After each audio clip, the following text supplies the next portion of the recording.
good, everybody? Welcome back to another Tuesday episode of the Think Big podcast.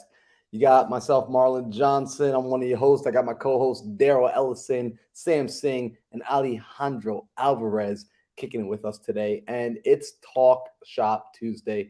This is one of my favorite days of the week because when we do this, what we're doing is we're really having some high-level conversations that ultimately change the game, change the trajectory of your business, change what you're doing, how you're doing it, and more importantly, how you're thinking. Because it's easy to get caught up in the day to day. You get caught up in the, like, let's call it the rat race, for lack of better terms, where maybe you started off with a nice big dream. I'm going to go out there, I'm going to build a real estate empire, I'm going to go do this. But then along the way, while you're hustling, you get caught up in the hustler's trap and you get caught up in the day to day. And instead of building that business that you wanted to build, you ended up creating a job that you now own. And Ugh. there's nothing wrong with hustling. In fact, everyone needs to hustle at the very onstart of their business. However, we've got to make sure that we keep things in perspective. So today I'm excited. We're going to be talking about a couple of things. We're going to be going through something that was a foundational piece for me that I had picked up on in the very beginning of my business. And I recently revisited and it woke me up and was like, oh crap, like I got a little detoured and it brought me back on track, which is the cash flow quadrant. I'm also going to be talking about how you have to audit the people that you're kicking it with because your friends are slowing you down. If you're not where you want to be, and I look at the people that you're hanging out with, I can almost guarantee how much I can guess how much money you're making.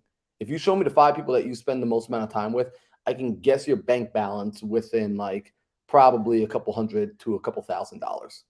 And finally, we're going to be talking about where you're paying your attention because that's something that Sam a few months ago on a late night phone call at like midnight, Sam Singh said, bro, you need to watch this video. You need to understand this concept about focus. And it's not just about, what are you doing with your time, but it's more so how are you focusing your attention during the time allotments that you give anything? How are you prioritizing? How are you getting rid of distraction? So I'm looking forward to having that conversation. But before we jump into it, because you guys know me, I can talk all day long. I can talk nonstop. I want to open it up to my brothers, see if there's anything y'all want to add or if there's any topics you want to make sure that we talk about before we get into tonight's topics. Because I'm busting out the whiteboard. We're going to have a good old-fashioned whiteboard session. Bro, I got my notepad ready. I'm ready to go. Yeah, I'm already writing stuff down right now. Yeah. Your friends are holding you back, highlighted back in friends. Thank you, sir. Thank you. But man, I really want to know, Marlon, when you get into this, um, is how to let go of those friends and what to do when you do let go of those friends. That's the the nuance between that. When like people say, "Hey, you got to cut off your friends," some people really take that literal. In fact, I've been a victim of that. Crazy. 100%. And in fact, tonight we're going to be going over. I've got an exercise that I'm going to be doing with the audience. Like, I'm not certain I'm going to be able to get the responses fast enough from people, but I'm going to give them questions that they're going to use to really begin to audit your friends. And if the people in your life aren't the ones that you're supposed to be chilling with, I don't need you to go out there, cuss them out, and tell them get the F out of your life. That's not what we're saying to do here. However, you do need to take an assessment and recognize that maybe, and this comes down to where you're paying your attention, you might need to reallocate some of the energy, time, and effort that you're putting into that relationship and start to redirect it towards relationships that are going to be more beneficial towards your ultimate success and goal. Now, I'm taking into account, I'm making a huge assumption right now that you've already identified what you want. If you haven't identified what you're trying to do, what you're working on, what you want to build, what you want to accomplish, that's step one. Go watch some of our earlier episodes of the Think Big podcast later on after this episode is done. You need to know what you want to accomplish. Now, taking that in and assuming that you know, and your goal is to build a business, because that's what we talk about here on the Think Big podcast is how do we think bigger? How do we build businesses? How do we live on the right-hand side of the quadrant? I need to lay a foundation for my people. So I'm going to throw up the whiteboard here, and we're going to have a quick whiteboard session because this is a fundamental that can never be repeated too often. So if I'm looking at this, I've got a nice whiteboard. We're going to draw out something that was taught to me by my first mentor, Pip Stellick. Shout out Pip Stellick. That man changed my freaking life. That was actually my first real estate mentor. That was my first business coach. That was the guy that got me from living in New York, making a whopping $20,000 a year, living at home with my mom and my sister, showing me this thing called wholesale real estate, showing me how to invest in myself, showing me how to take things to the next level where I've been able to figure out how to make 5, 10, 15, 20, $40,000 in a single month, 6-figure months. Like, it all started with him showing me what I'm about to go over with right now. Because this, if anyone's ever read the book Rich Dad, Poor Dad, or even better, the book Cash Flow by Robert Kiyosaki, this is something that was taught to Robert by his rich dad. And this, at a young age, back when him and his best friend Mike were kids, changed the paradigm of their entire existence. See, we recognize that I'm going to draw this out here. And so hopefully you've seen this before. If you haven't seen this, I don't know what you've been doing. We got E, S, B, and I. Now, a lot of times we look at this and people assume with this one, Alejandro, that it's all about like the way you think. However, I'm going to ask us to look at it a little bit differently tonight. Instead of it just being the way you think, I want you to start looking at this as where you're earning your primary income from. Yeah. It's not just the way you think, because I know people that think like bees, but when I look at their lifestyle, they're actually earning a majority of their income from their W-2. Therefore, they actually live in the E quadrant, although they think like a bee, because you can think a certain way, but if your actions aren't in alignment with your thoughts, I'm not going to judge you based on just your thoughts. I'm judging you more heavily based on your action. Fair enough? So when we're judging people based on their action, and I look at this quadrant and I start to figure out where's a person living in this quadrant, I want to know, because on the left-hand side, we've got 95% of the population. In fact, I'm actually going to do this. We're going to do a little neuro-linguistic programming to help people learn faster. Hey, you're getting pretty good at this, I'm going Marlon. to use colors, because colors help us to learn faster. 95% of your population lives over here. The crazy thing about this is people trade time for money on this side. Whether you're an employee or you're self-employed, you're trading time for money. On the right side, we're looking at 5% of the population. This is where you see you want to get to. Now, there's no right or wrong side to this. Ultimately, here's what's interesting. Ultimately, when you start analyzing this, you need to first ask yourself, where am I on this quadrant? And be honest with yourself. Don't lie to you. It does not do you any benefit to lie to yourself. Ask yourself, and if you're like, well, I think like a business owner, I read the books, where are you earning a majority of your money from? Like, if I'm being honest with everyone here, I'm going to say this right now on YouTube. I'm still in the S. I still earn a majority of my money in the S. However, I'm actively working on building out my B more and more every single day, because I've made up a decision that this is the quadrant I want to live in. I've made my mind very crystal clear. I've set my objective. I've set my sail. However, I still live in an S, which means I still own a job. That if I stopped right now, my business isn't strong enough to carry on and grow itself without me. That's how you know if you have a business. Your business, the test of a true business, I want everyone to write this down. If y'all are note takers, write this note down. The test of a true business is you're able to walk away from it for 6 months at a time. And when you come back, it is grown in your absence. When you can walk away from something for 6 months and it grows in your absence, you have built a business. You have built a system.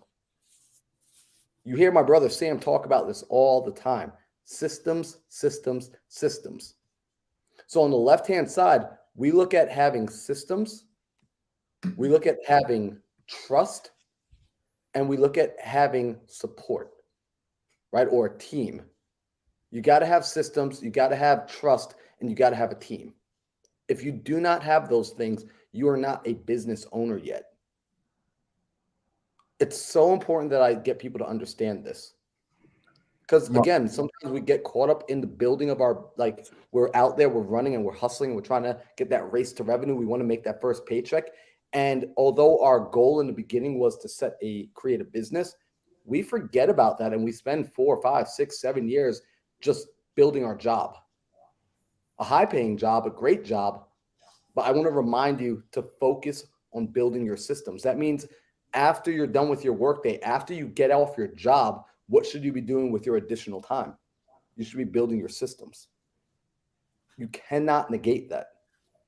So I'm curious with you guys, like, have you ever caught yourselves in situations where you got caught up in the rat race of it, where as you were trying to build your business, you maybe got caught in the, oh shoot, like I started putting too much focus again on building out my job and not necessarily building my business?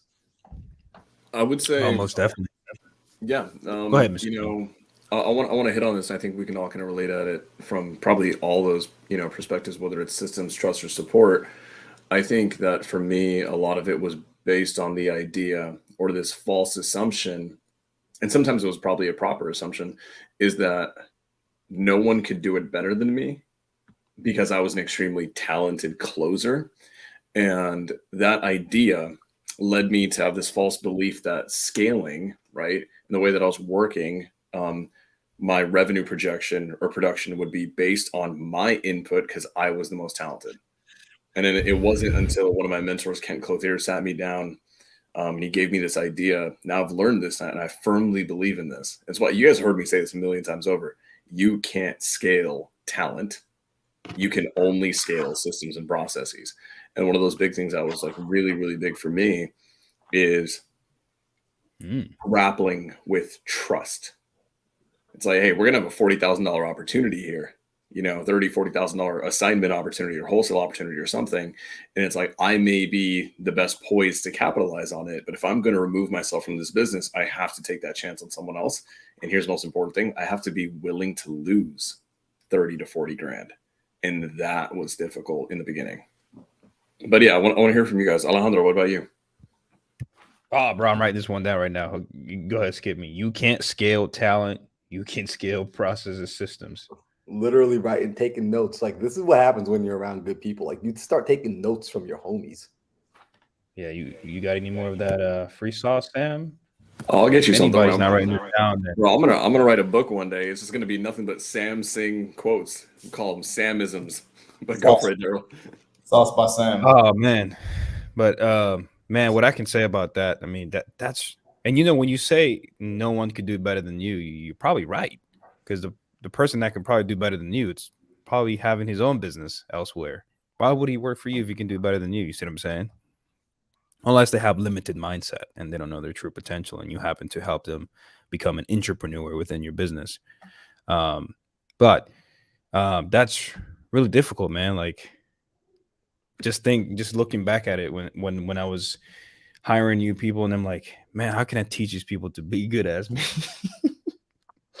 It's just funny just thinking about it right now. Just like, I'm going to teach these guys to be closers like I am. No, that's really difficult. It's more complicated. But when I started waking up a little bit earlier and working on the actual system, and when I told people, hey, just press this button, follow the script, and all of a sudden more deals starting to flow to the pipeline. It was because me, it's common sense, but not to everyone. Not everyone has the same common sense as you do. But when you put that system together, and when you have the SOPs, which Sam, thank you so much. Talking to you, Sam always has that big talk on business. So when you tell me, hey man, you gotta have SOPs in place, and I'm like, God, dude, you guys remember this? It took me like 2 weeks. Yep. Not doing that again. It was terrible. It was terrible, but it helped out the system. So that's all I have to say, man. Don't get frustrated with employees or new hires that they just can't do it as good as you can. They probably can't, but as long as you have good systems in place, then they'll make your life easier. And eventually they'll start getting used to that system where they can just have a consistent conveyor belt for you. Yeah. And you know what? We got to highlight something, right? Because, so interestingly enough, and this is a trap that I didn't recognize until I was reflecting a little while ago. I was reflecting maybe about 2 or 3 weeks ago. And interestingly enough, if I show you guys this quadrant again, right, and we look at the S and the B, the S's are the ones that typically they experience what we've experienced. They experience what Daryl and Alejandro and Sam experienced, where you look and you say, man, no one is going to put the same level of dedication. Like my employees aren't working on themselves for hours and hours and hours off the clock. They're not going out to seminars. They're not investing in themselves off the clock. So they're not going to necessarily build the same skill sets that I can build. So they're probably going to drop the ball on opportunities. There's no question about that. They're going to drop the ball on opportunities when I want to get there. Now, S's hate hiring people, right? If you're even like Joey in the chat said, like he had a hard time trying to find more of himself. S's hate hiring people because this is what happens. An S hires a person, and then they train that person up. They teach them all the same skills that they have. And then a few months later, they get pissed off when that person walks off and goes and does their own thing. But here's why. This is the part that gets me excited. This is what happens. S's don't realize you can only train a person to be like you. So if an S is training somebody and a person is living in the S quadrant and they're going out training a person, what are they training? They're training another S. Well, what do S's do? What do self-employed people do? They eventually walk away from whatever they're a part of and start their own thing. They're not permanent people. So S's have to start to transition themselves to think like business owners, because it's not always about making the best hamburger, right? Because many of us, we can create a better hamburger than McDonald's. It's about creating the better burger distribution system. See, the B's are obsessed with systems. And it took my stupid brain a long time to understand this. It took a lot of conversations lovingly from Sam, him being so patient with me and him just reminding me, bro, systems. I'm like, why do you always say the word system, Sam? Like, now it finally makes sense to me. He's been just putting this into my subconscious mind. He's been putting this into me, like, you have to get more obsessed with your systems and your processes than you do anything else. Stop falling in love with the product. The S's fall in love with the product. The business owners fall in love with the system. I wish somebody could have rattled me and gotten me to understand this so much sooner. Thankfully, I have Sam in my circle. So the reason I'm bringing this up is because we have to look and understand this foundation, because this foundation is going to bring me over into our next topic. Because, guys, if you don't know the cash flow quadrant, if you don't know this, if this is your first time seeing this, I will make a full, like, I could do a 2-hour-long breakdown on just this picture right here. There's so much to unpack with this. But for tonight's conversation, I want to bring this to something practical that you're going to do tonight, which is start to audit your friends. And when I say audit your friends, to give you a standard against which to audit them. So before we jump into that, though, Daryl, what's up, bro? Yo, I had a question. My bad, bro. I had a question about the cash flow quadrant still, right? So what happens? So if you have people that are watching right now and they're like, yo, I just started wholesaling, right? Whatever business it is, right? I just left the E quadrant and now I'm in the S quadrant. When do I start to transition to go over to that right side? And how do I know that I'm ready to get over there? Great question. So my honest answer, and like this is like kind of like me, like with no kitten mittens, is immediately, right? Like you're going to be in the S quadrant, yes, and you're going to have to hustle. No question about it. You should be. If you don't have money and you're broke, you need to go hustle. Like you need to figure out how to get $1 in by you yourself going out and producing. You're your first form of cash flow. As you're producing, though, like you're hustling during working hours. You're hustling during the 9 to 5 when the rest of the marketplace is online, because at the end of the day, you make money by interacting with other humans. And the time you interact with people, if you're wholesaling, you're getting on the phones, you're calling people at like during approachable hours, which means before 9 a.m. and after 8 p.m., you have the hours put into creating your systems, to thinking about it, to thinking, all right, what's the process that this should be doing? What am I doing every day? Documenting that, right? Like physically writing it out. When I say document, I mean having it written out in a Word document. I'm talking about having Loom videos. If you can't afford Loom because you're broke, get on Zoom and record it for free on Zoom, right? There's so many ways around doing this. I remember those days. I want to hit on something, because So for the people who are newer, everyone who's known me for a long time like really knows what I'm all about. They know me and my personality.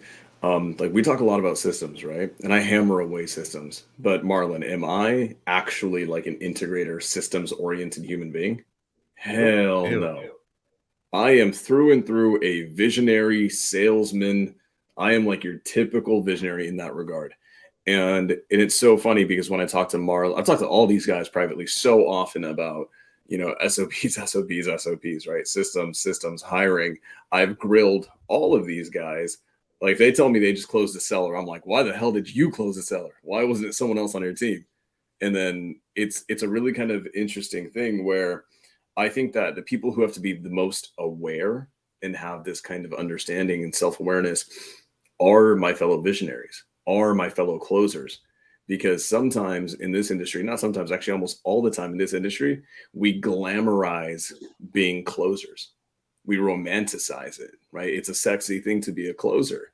And then what ends up happening is we love hustling, we love showcasing our talent, right? We want everyone else to know we're a closer, which is great. And there's true power to that. It becomes dangerous when we cast that as our own identity. Because, guys, in a real estate acquisitions business, is the closer the top of the food chain in that company? Nope. No. My closer answers to my sales director. My sales director answers to our COO, and my COO answers to me, basically. Right? So if you relish in being a closer, that's a really damn good thing. But you have to understand that. Did you get into this game to be a salesman, or did you get into this game to be a business owner who's going to make millions and millions, if not billions? And if you want to do that, you have to understand that it's not going to happen on your own talent. It has to happen on this thing that's really important. And it's probably the most important thing in entrepreneurship, and that's leveraging other people's talent, other people's skill sets, other processes. So I just want to hit on that. So visionaries, when we're talking about these quadrants, and especially, from the self-employed, getting over to like an actual business, I think the visionaries are the ones who have to be the most aware of it, because we kind of like lie to ourselves almost. I like the fact that Alejandro like had to like find his hand in this. Yeah, what's up, bro? I know. I was like, yo, where's my hand? But what I wanted to say is, like, for those who are watching, I actually appreciate all the quadrants in here, like the employee, the self-employed, the business, investor. Bro, if it wasn't for the E quadrant, I would have not been great at being a B. Mm-hmm. Because when I started as an E, it showed me, and I didn't know at the time, but I was learning how systems work, how you treat employees, how you manage employees. Like, I'm going to give a shout out to my internet director, Delvin, my manager, D. Larry. Love those guys. Work with them at the dealership. They were both amazing guys, but when it came down to business and making sure you're following up with your leads, it doesn't matter. They're like, hey, man, did you follow up with the lead? Don't worry about it. I'll send it to somebody else. Ooh, that hurt. But at the same time, like, that's how you have to manage your employees. Like, hey, this is not a joke. We can be friends and we can share YouTube videos and laugh together. But when it comes down to you touching your leads and following up with your leads and making sure your databases are organized, it's not a joke. I can't take it as a joke. So that E quadrant, super grateful for it, because I wouldn't be able to know how to delegate things when I became an S, right? And now that I'm delegating stuff out in my business, and I successfully become a B in the B quadrant, then I can start looking into the I quadrant. So Yeah. So for those who are listening, you don't have to jump right into the S. Jump in the E quadrant so you can understand how the system works for free. You get paid to go learn a system. I want to highlight something because it's piggybacking off of Alejandro, and this is like truly amazing. Is they all have their own merits. They all really do. Marlon, actually, can you bring that up again? Yep. I want to showcase this, right? So, I mean, a lot of people, they're going to start in the E, then they'll eventually go to S, then they'll go to B, then, they'll just keep evolving and evolving, right? The reality is they all have their own merits and they all teach you very important lessons. Here's something that's really important. And I had this talk with my own team yesterday. We had like a very long discussion about this. And it was the idea of your identity, right?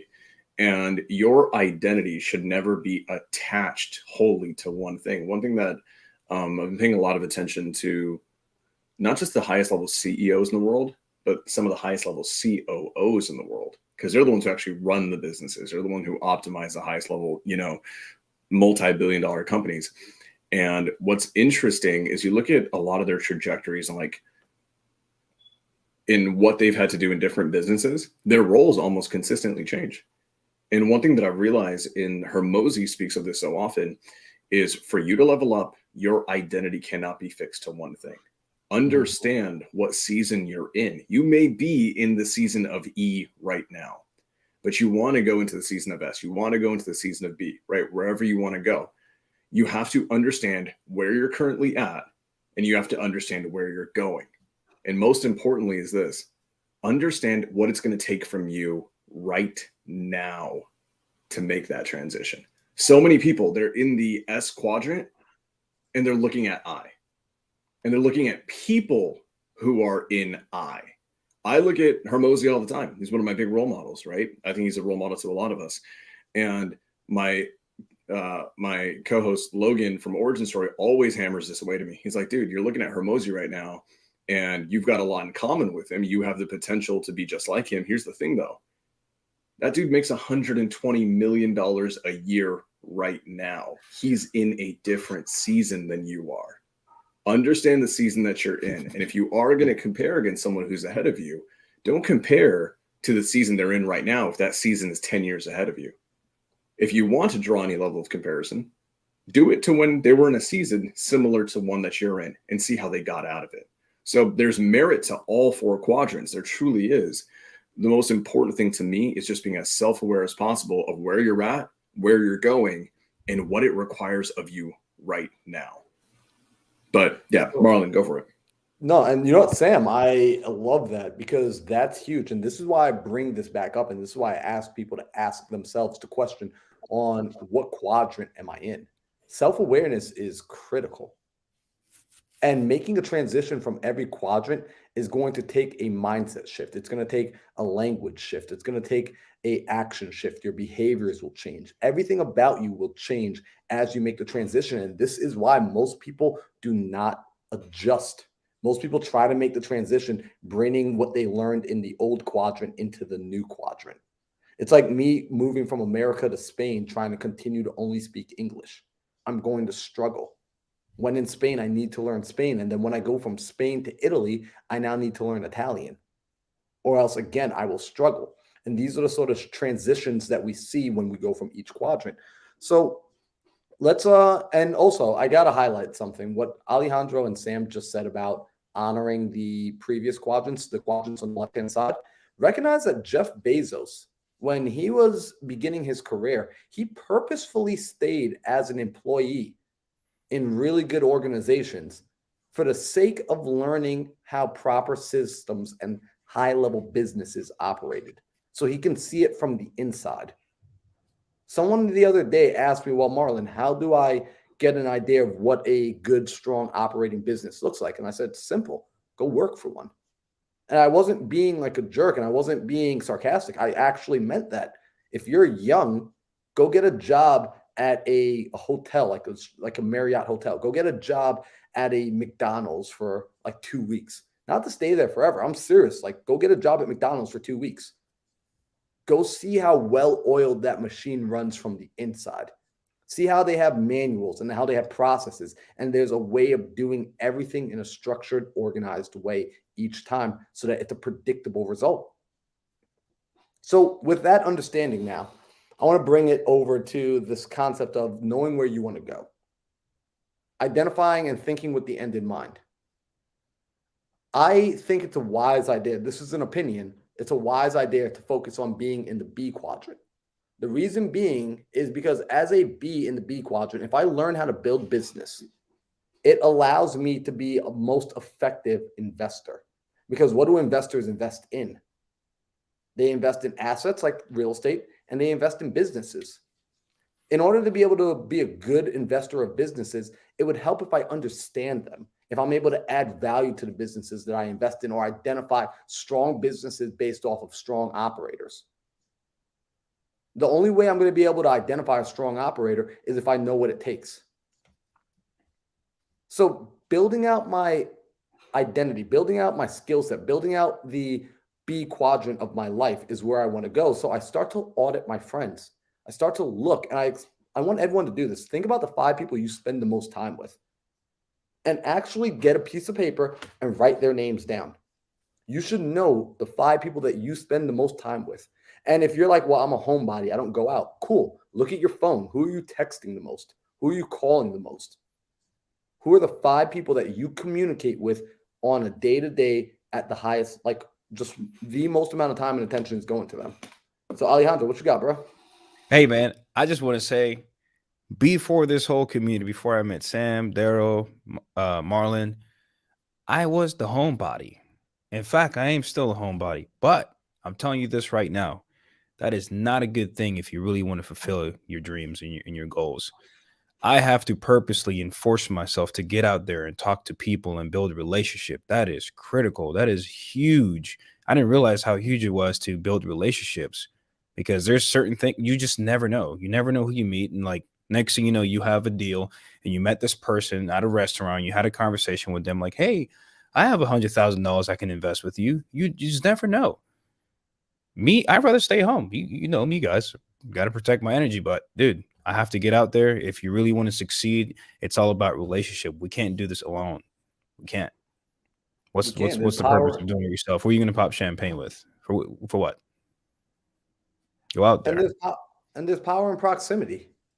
When you start to associate with people that are where you want to be, you start to pick it up. Like Alejandro started hanging out with Pace Morby. Sam Singh started hanging out with Kent Clothier. Daryl's always on a plane traveling around. He was just in Texas a few weeks ago, chilling with like the likes of Quentin Flores and Jerry Norton. Right? These guys get around people. In fact, I think you were at Brent Daniels' event the other day, right? And you guys were kicking it out there. You start to become like the people you spend your time with. So we want to look at the 5 people that we're spending the most amount of time with, because that's where our energy is at. That's where our focus is at. And now I want you to audit them. So actually write their names down on a piece of paper. And when you write their names down on a piece of paper, what I want you to write next to their name, I want you to write what quadrant are they in? What quadrant does that person live in? And remember, when you're asking what quadrant do they live in, I'm not asking you what quadrant do they think from. I'm asking you what quadrant do they earn a majority of their money from? Mm. Are they earning more of their money from the E? Are they earning more of their money from the S? A majority of their money from the B, or majority from the I? Now, recognize they might be in all 3. They might be in all 4. They might be in 2. But which one is the primary? So Can I enter? I look and they have a big capital E, and then they have like a lowercase I next to it.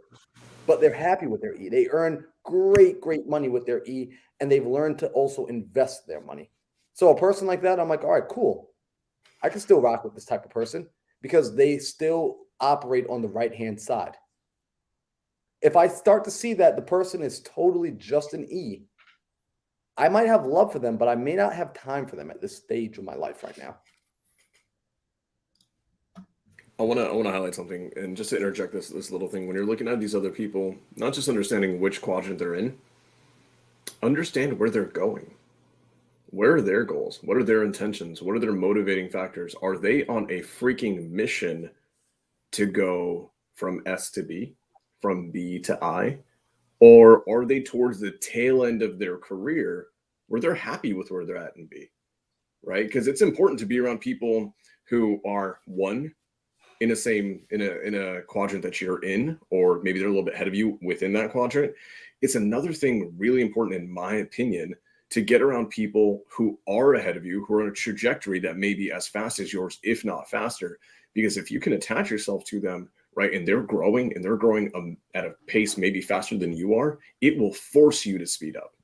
I think that's a really, really, really important thing that a lot of people kind of slip up on and forget about. Because when I started training for collegiate tennis, I was the worst one on the team by far. No one, it was bad, right? Because I was competing against people who are world-class athletes who are all international recruits. Here's the thing, though. they weren't one step ahead of me. They weren't one quadrant ahead of me. They were like 3 quadrants ahead of me. Right. And some of these guys, they weren't going to stop at college sentence. Some of these guys are going to go professional, and some of them have gone professional.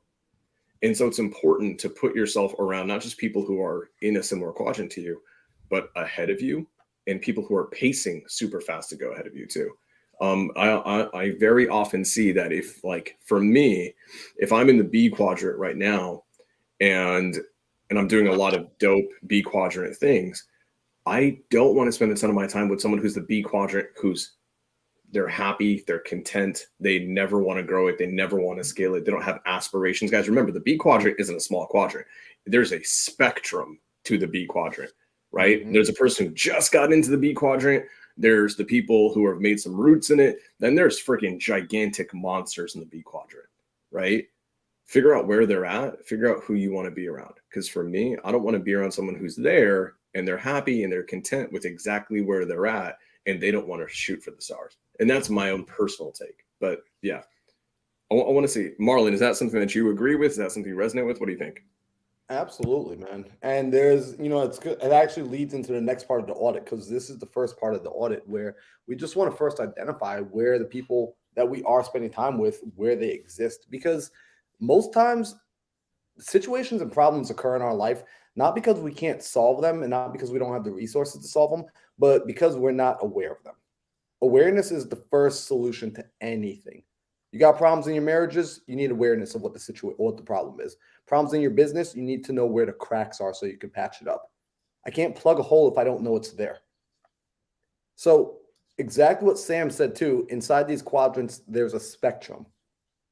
Now, typically on the right-hand side, that spectrum leads to infinity, right? There is no roof on it. On the left-hand side, there is a limitation, because on the left-hand side, what's your earning capacity connected to? What's it directly linked to? It's linked to time, right? As E's and S's, you're trading time for money. Doesn't matter if you're trading if you're making a lot of money trading it, but you're still trading time for money. And there's only 24 hours in a day, and your lifespan is limited. At some point, your lifespan will end. So it's you're playing with a limited resource that you don't even know how much you actually have. On the B and the I side, it is now about how many people can you serve and your capacity to serve them. So you got your 5 people written out, right? And I hope, are you guys doing this too? Are you writing down the 5 people? Like, I want y'all to do this too. Like, I want Daryl, I want Alejandro, I want Sam, I want you guys to think about who are the 5 people that I interact with on a regular, that I speak to and I connect with the most. That those are the people that I'm talking to, that I'm allowing to pour into me. Because Joey in the chat, he even said, I work as a chef, so I spend a lot of time with my clients. And, does that count? Are those the 5 people? And I would say, well, it depends. Are those the people that you're communicating with and allowing to pour into you, right? Or is it like you're there, you got your headphones in at work and you're not really interacting with them? Because if you're not really interacting with them, you might be around them, but you're not conversating. You're not sharing thoughts. You're not sharing energy. Who are you sharing your energy with the most? From there, identify the quadrant they're in, and then ask yourself, what level of investor are they? And I got to bring this back to investor, because our goal here on the Think Big podcast is to grow businesses, to grow financial freedom, to grow our wealth. So we have to learn how to invest. And when I say what level of investor are they, recognize that there are 5 levels of investors. There's 5 levels to investors. Level 1, these people have 0 financial literacy. 0 financial literacy. They have no financial intelligence at all. These are not necessarily going to be people you'll ever see me spending time with. I'm just being totally honest. They're almost scared of money. Typically, these people are going to hang out purely in the E side. They are convinced that the government will take care of them as long as they just keep working and they put money into the 401ks and Social Security and all that other garbage that won't actually be there when they need it. So that's a level 1 investor. A level 2 investor is going to be the saver. Now, savers are losers. Just got to be honest with y'all. In the world of investing, Savers are losers. And I mean that quite literally, because when you save your money, you're losing value due to inflation. You're losing money. Your purchasing power decreases as you keep thinking about, like, let me just save, let me just save, let me just save. But this is what some people think about as their investment strategy. Even if they're high S's, they might earn a lot of money, and the only thing they know how to do is put it in the bank and save it. That's a level 2 investor. A level 3 investor is, I'm too busy. The level 3 investor says, I'm too busy to learn how to invest. So what I'm going to do is I'm going to trust a financial advisor to invest it for me. I'm going to put it in a CD because they're going to give me 3%. Right? That's a certificate of depreciation. That's what that is. I'm going to lock my money away for 5 years so I can lose money slower. Right? It's not losing it at 9%. I'm only losing it at 6% now. So that's a level 3 investor. Level 4 investors, these are the professionals. Right? I'm doing air quotes on the professionals because these are the people that are like, well, I can do everything on my own. Right? Like, I know how to trade stocks. So like, I don't need to talk to Alejandro about how to trade stocks. I can trade stocks all on my own. I know how to buy properties. I own, over the last 15 years, I bought 4 properties. I have rental properties. I know what I'm doing. All right. They're professionals. They're essentially the S's of the I quadrant. Right? They totally think they can just do everything on their own. But the level 5 investors, these are the people that understand leverage. These are the people that understand OPM, OPT, OPE, OPI, other people's information. They know how to network. They know how to leverage other people's money. Like, these are the people you want to spend your freaking time with. What up, Sam? I want to highlight just a little something that it just clicked in my head, like a dot connected when you said that, right? Like, they're like the S's of the I quadrant. And a lot of times in the S quadrant, it's like what we talked about me earlier, right? I think we've all been there. It's like we think we're the best, right? Or like you said, like, oh, I know about those stocks. I know about day trading. I know about all this stuff. What's a commonality between those two little avatars is ego prevents growth. Even in different quadrants, the same ego can prevent you from growing. And that I just realized that, like, that is actually insane. So no matter which quadrant you're in, no matter what you think, there's always a level of growth. There's always a next level, right? But is your ego getting in the way? Do you know it all? And like, or are you leveraging, and are you open to understanding that leverage other people's money, other people's information? OPI, that's amazing. OPI, other people's information, right? Other people's talent. Understanding and accepting that that's the only way to growth is truly the only way to grow. Damn. All right, go for it. I'm so sorry. That's just dot connected. No, bro, I love that because that's what it is, right? It's like the right-hand side. This is why only 5% of the population actually exist over here, because only 5% of the population is able to pull themselves out of their own situation and get out of their own way to begin looking at the world differently. And listen to the language that people use. Based on the language that people use will tell you what quadrant they come from. It will show you the way they think. It will show you the way they act. Their behavior and the language they use is going to be really determinant on the quadrant they come from. I got to do everything. No one's doing it as good as me. I. Cool. I know you're on the left-hand side. I just now got to figure out if you're an E or an S. But when they start saying we, right? Like on the right side, it's always we. It is always a group effort. It is always a team.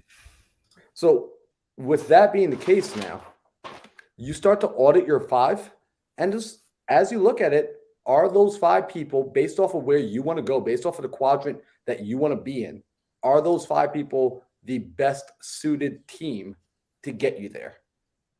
Now, I love Sam's point earlier that also take into account a little bit where that person is headed.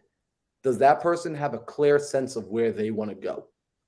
Because it is okay to be with people that you consider peers who are around the same level as you, or maybe a person who's even beneath your current level, but you can see it that this person is going where they want and then nothing is going to stop them. I've learned not to bet against a person who's clearly defined their will and is willing to make it happen. I'm not betting against that guy. If a person knows exactly what they want to do and they're locked in, I'm putting my money on that dude every time. Like, that's Rocky versus Apollo Creed. Like, that's the guy that just keeps getting back up. He's got it. I wanna highlight this. I don't watch TV much, but one show I do kind of enjoy is Shark Tank, because Shark Tank is kind of cool to see, right? One common trait that I've seen a lot in some of the best in the world, right? Billionaires who want to invest in, certain ventures, when they look at the CEOs, that they're not investing in the business, they're investing in the person at the top, right? When you partner with someone, you're not partnering with their skill set, you're partnering with them as a human being. One thing that I've realized, to Marlon's point, is very often the number one thing that they'll actually care about is, does that person basically kind of have a chip on their shoulder? Do they have something to prove? Are they almost, or girl, sorry, do they almost feel pissed off with where they're at in life? Is there a raw drive, this like burning desire to be so much better? Like, I firmly believe that I love the life that I get to live. I am equally pissed off that I am not 10 times further. Mm-hmm. And you look at some of the biggest names in the game, when they look at people they want to partner with, someone they want to reach back out, grab, and invest in them, one of the biggest things they look at is this person going to be the person that runs through a brick wall with or without me? So that just echoes you then. But bro, you're right. It's like, are the people you're surrounding yourself with, are they hungry? Like, real talk, are they hungry? Because I've worked with people, I've partnered with people, I've had people in my life that when they've gotten to that level of success, and I also have done this, I've recognized it and I tossed it away because I didn't like it, that when they get a little bit of success, they get that hit, they relax. Right now they're full. You're not out hunting for food the same way you were when you were starving a few hours ago. What did Steve Jobs say? Steve Jobs said, always stay hungry. Surround yourself with hungry people. Keep yourself in that space. Keep your circle tight with the people that want to grow. And also recognize, hey, look, maybe this person only wants to grow to this extent, and that's cool because I want to get there. But recognize, once you get there, and this is going to happen, you're going to rock with people for a season. And there is nothing wrong with that. Y'all are going to ride your train. You're both going to get on the train downtown, but you might be going to 152nd Street and they're getting off at 80th. That doesn't mean you guys can't ride the train together up until 80th. But don't get pissed off with them when they get off at 80th. You need to identify this. Your skill as an entrepreneur, as a business owner, is to understand people. Your skill is to be able to recognize who's going to go with you for how long, and then when you need to get a new partner, when you need to get a new circle, when you need to enter into a new space so that you can continue your journey, that you can keep running your race. It's like, Daryl, you remember when you were running the marathon, that throughout the race, you, for different segments, you ran with different people, but at no point did you run anyone else's race. You were just running your race. Actually, I tried to run somebody else's race, and that's what messed me up. That's what got me. I got so tired because I was trying to run somebody else's race. I kept trying to keep up with the dude next to me, and I got gassed out. And next thing you know, this dude was way in front of me, right? But until you start focusing on your own race, like Marlon was talking about, then you actually get further, right? A lot faster. And that brings us into this final piece right now, which is focus. Right. And shout out to Sam for this one. And shout out to Alejandro for this, because you two probably helped me stay the most focused.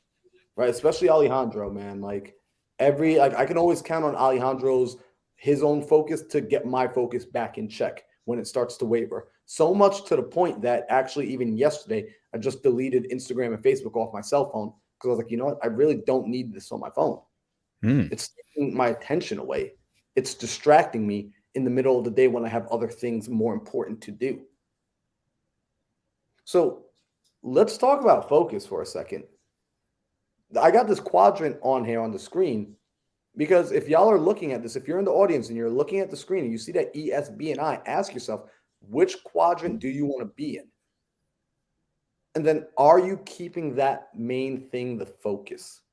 Are you reminding yourself, this is where I'm going to? You all know GPSs need a destination. But are you trying to program 15 different destinations into your GPS? Tell me, how's that going to work out for you? How would that possibly work out?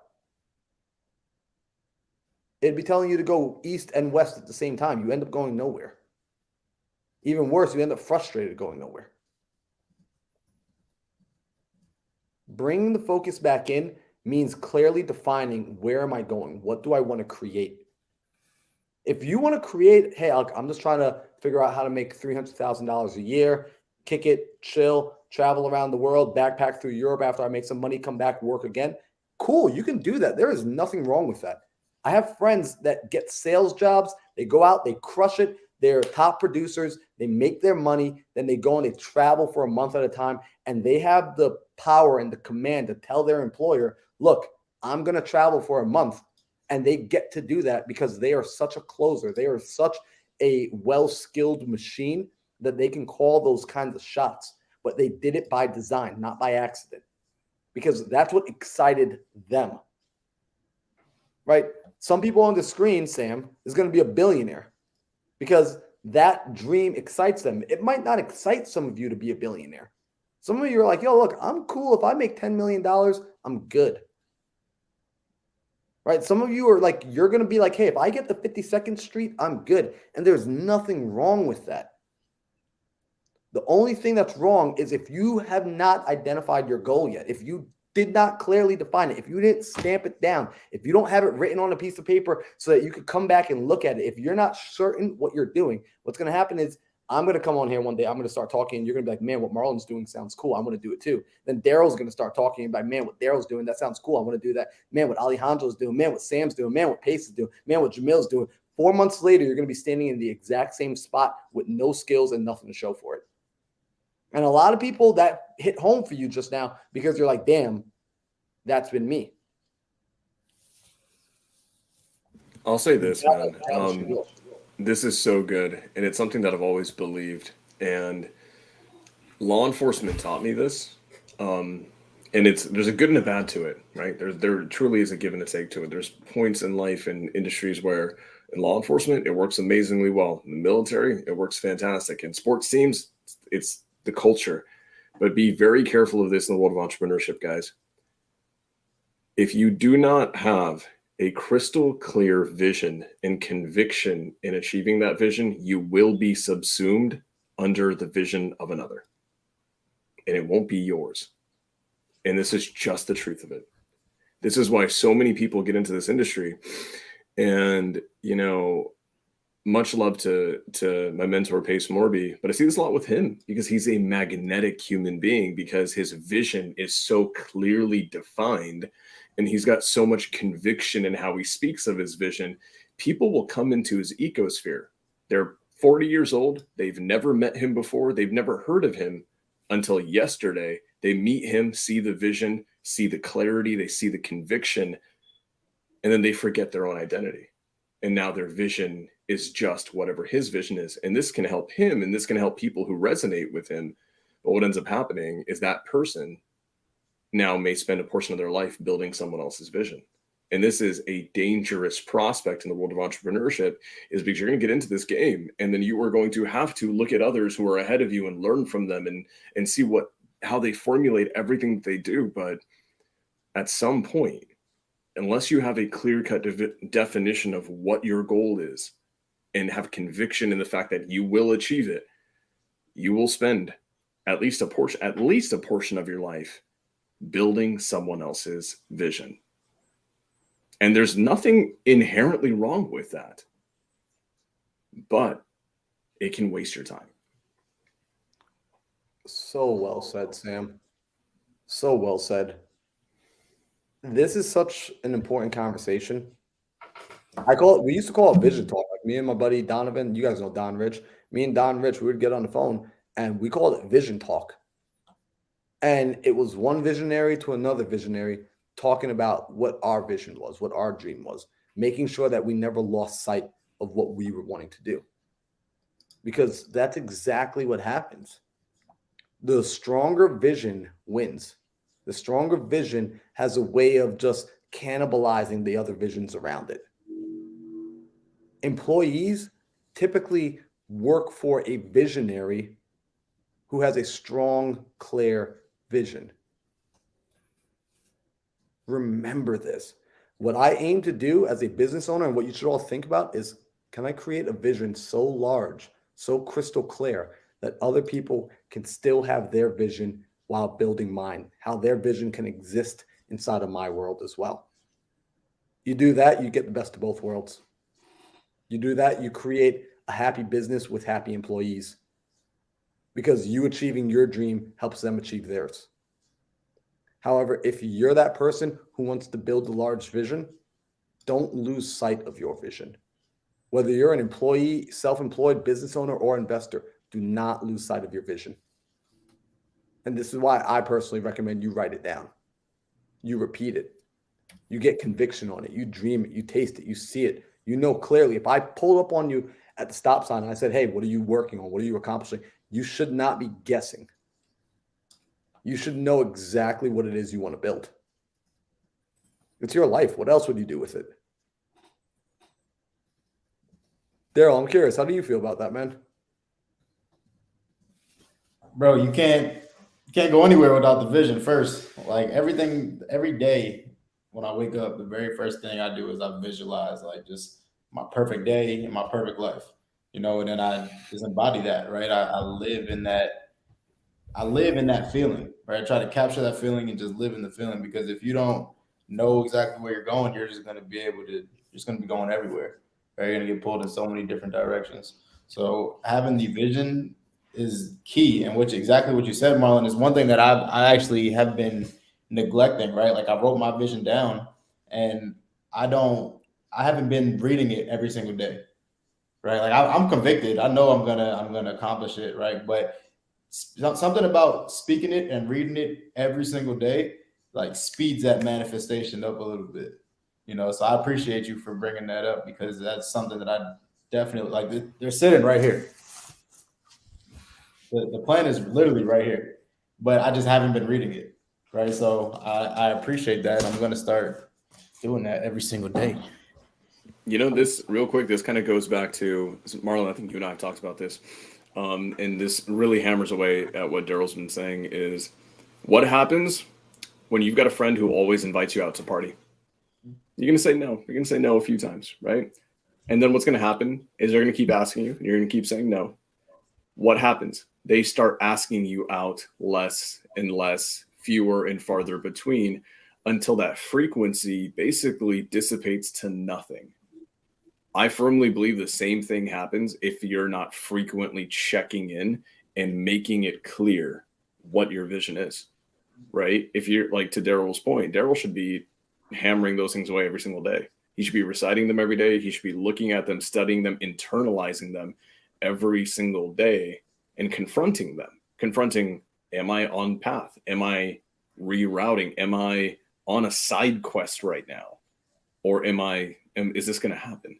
Because if he stops doing that, what happens if you stop doing it, 6 months goes by and you lose that piece of paper that has them written down? Then you're going to find that piece of paper, look at it and be like, holy shit, I am so far off course and I didn't even think about it. Mm-hmm. That's huge, dude. Yeah. And it's funny, Sam, while you were talking, you just made me think this. If I'm driving somewhere and I know I'm going from New York to California, and if they stop me at any point in that drive and they say, yo, where are you going? I can answer clearly, I'm going to California. Why is it that if I stop a person midday and say, hey, what are you working on? Their answer keeps changing. It's like, no, you guys know John F. Kennedy, when he went to the space station and they went and he said, yo, what are you guys doing here? They said, we're putting a man on the moon. The vision was so clear that even the janitor responded with, we're putting a man on the moon. You want your people to lock in? You've got to lock in. So, guys, I'm done talking about this topic tonight because I can keep going. I'm looking at the time. I know we're at the top of the hour. This is one of the most important things, though, that you can do for yourself is get clear. Please, for for the love of you, for the love of your family, for the love of your vision, you did not come here on this planet to not bring that vision to life. If you don't bring your vision to life, you are selfish because you got some cool stuff locked up in you. However, it needs your energy. It needs your attention to extract it. It needs you to become a better version of you. It needs you to unlock your potential. And I want to see what you have. So do me that favor, please. Unlock the highest version of you. If you need help doing that, reach out to me. Like you guys see, I geek out on this stuff. Reach out to me. Let's connect. I'm more than happy to help you. I just want to see people take their lives to the next level. So selfishly, I have cooler people to hang out with. Like it's so dope being able to hang out with Sam and Alejandro and Daryl and to do dope stuff because they are constantly improving themselves. So guys, I'm done for this. Any words you want to give to the viewers before we wrap it up tonight? Yo, I do want to bring up. I don't know, Sam, if you were about to say something about that, but Jonathan said in the chat, what happens when it's your girl asking to go out and you deny it all the time because you're prioritizing, right? One thing that I do have to say about that, I want to hear Marlon, Sam what you got to say, but one thing I have to say, somebody actually just talked to me about this yesterday. They brought it up. They said, if you tell your friends you want to do something and these friends constantly try to get you off path, right? Sorry to break it to you, but those people are not your friends. Right? If you tell somebody that you wanna stop drinking, and every single day they bring a bottle of Henny and put it right in front of your face, that's not your friend, right? They're trying to tear you down. They're trying to keep you down. That is not somebody you want to be around. And sometimes you need to have these tough conversations, right? You have to have these tough conversations with the people that are closest to you. And I'm not saying just kick it to the curb right away, but at least try to work with me a little bit. And if she doesn't want to work with you, then hey, it's time to go. Yo, real talk. That's it. It's so funny. Like when we start to actually define what a friend is, I beg people to define the words first and then see if people fit the definition instead of using the examples in your life to fit the definition because you've already given them the title. Mm-hmm. We do that all the time. We let people gain a title and then we let them define what that title means versus defining the title and then finding the right person to fit it. It's kind of like if I was having a business, I'm not just going to hire a person and then say, well, what are they good at doing? And I guess like we can create a position after I bring them in. No, I'm going to create the position that I need and then I'm going to look for the person that fits the position. So in my world, a friend is someone that supports me. A friend is someone that calls me out on my BS, that listens to what I'm trying to accomplish, and then helps me on that route. Like Alejandro's a friend. Alejandro will listen, and then he'll still call me out on my BS. He'll be like, all right, bro, great. I'm glad your pity party's over. Now get back at it because your responsibilities don't care about your excuses. Mm-hmm. So in that case where someone's got a girl, and here we go. This is an interesting one. When we're talking about prioritizing, listen, if your girl's important to you, then it's up to you to also prioritize taking her out, treating her, making her feel important. Facts. So you need to clearly, the same way you make time for work, if she's actually important to you, you need to make time for her and you need to communicate with her. Hey, this is your time and this is your time uninterrupted. So I'm going to go to work, and because when I'm at work, I'm focused on work. When you're with your girl, you should not be focused on work. You should be focused on her. If you can't do that, you don't deserve her yet. It means you're slacking off on work. If you can't unplug to be with her, if you can't unplug to be with your family, you're messing up. It means you have not yet learned how to discipline yourself and discipline your attention. So work on disciplining yourself and disciplining your attention. I know it's easy said, and it's going to take a little bit of work and practice to do so. However, this is why we learn how to prioritize. I don't want to see a person that says, I'm not really all that, like when someone's like, yeah, I work 20-hour days. It's like, cool. So what I'm hearing is it took you 20 hours to do what someone else could get done in 3. I'm more impressed if you say, I got all my stuff done in 3 hours. Right? Be efficient and effective. So that's my take on it. That's my personal opinion. Fire. I'm not going to say shit. That was too good. I think we just ended on that. Honestly, I think we'll just wrap it up. honestly, I think we're good. Marlon, they got dues to pay, brother.